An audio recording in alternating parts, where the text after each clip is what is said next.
Narito po ang News TV Quick Response Team sa headquarters ng Southern Police District sa Taguig, kung saan iniharap kanina ang itinuturong leader ng notorious na Martilyo Gang.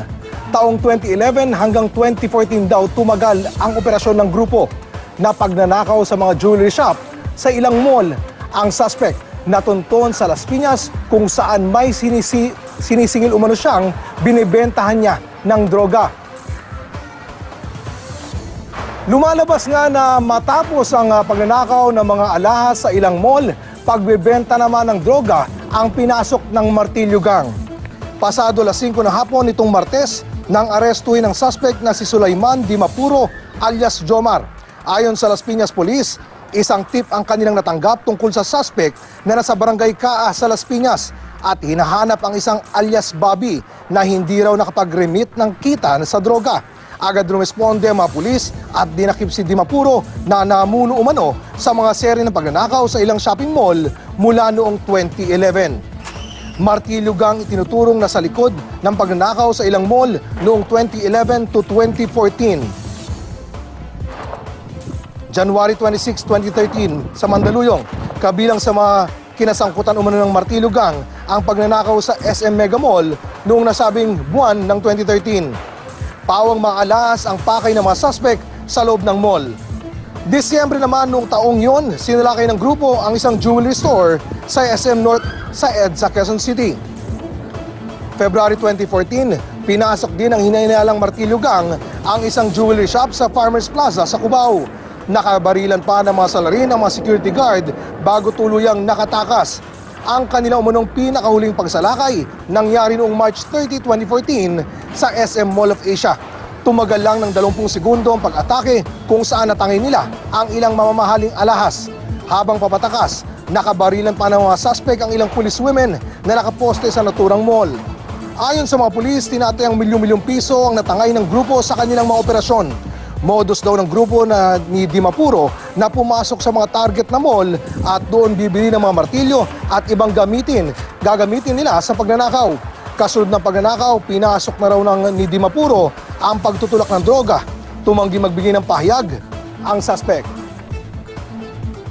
Samantala, para magbigay linaw po sa usaping yan, makakausap po natin sa pamamagitan ng telepono si Police Chief Superintendent Tomas Apolinario, Director ng Southern Police District.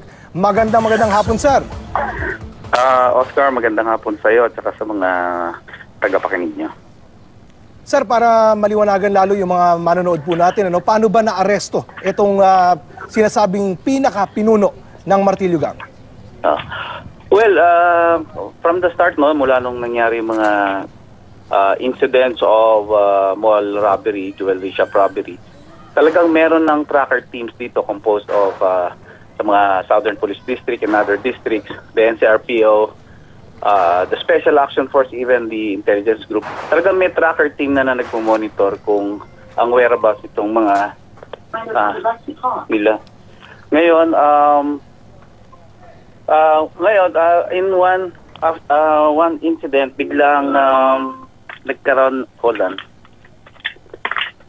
Okay. Nung isang 2 days ago, nagkaroon ng break yung Las Piñas Police dahil biglang may nag-report sa kanila na yung isang identified drug pusher ay nandun sa area. So agad na sinabihan yung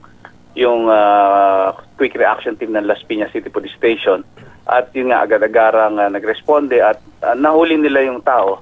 And it turned out to be the leader, si Sulaiman Dimapuro alias Brian Utap, who is the leader of the Martilyo robbery hold-up group.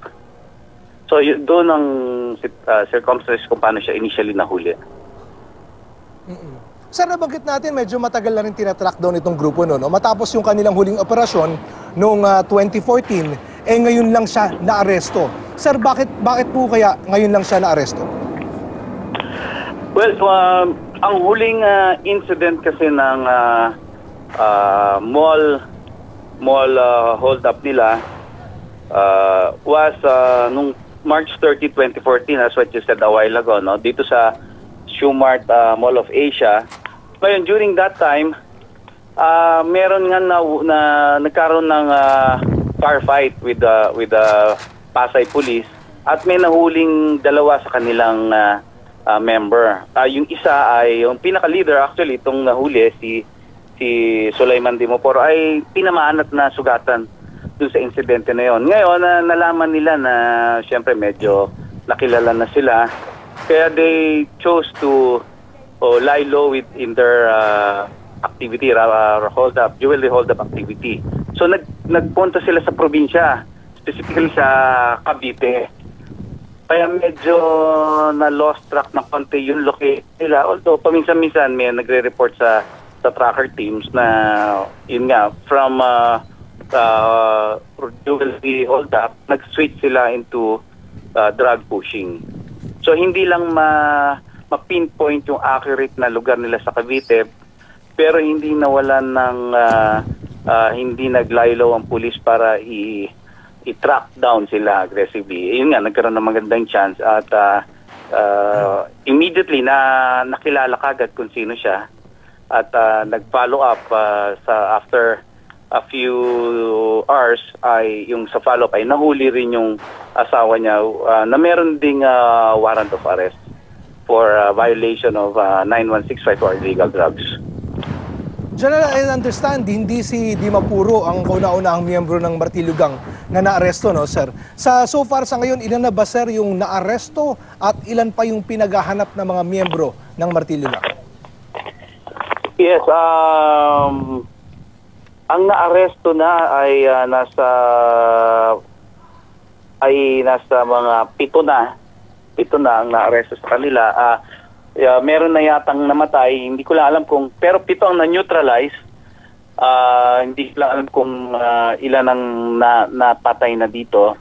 Pero out of the 7, meron pang natitirang 6 na 5 na lang dahil nahuli na itong yung pinaka-leader nila. So merong 5 na sa ngayon kilala naman ng law enforcers, kaya lang for confidentiality hindi namin pwedeng sabihin on air kung sino itong mga to. I understand, sir, si Dimapuro ay may standing warrant for drug pushing, no, sir, if I'm not mistaken.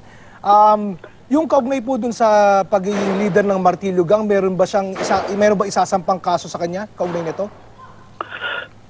Well, yung investigators namin ngayon are coordinating with the other districts.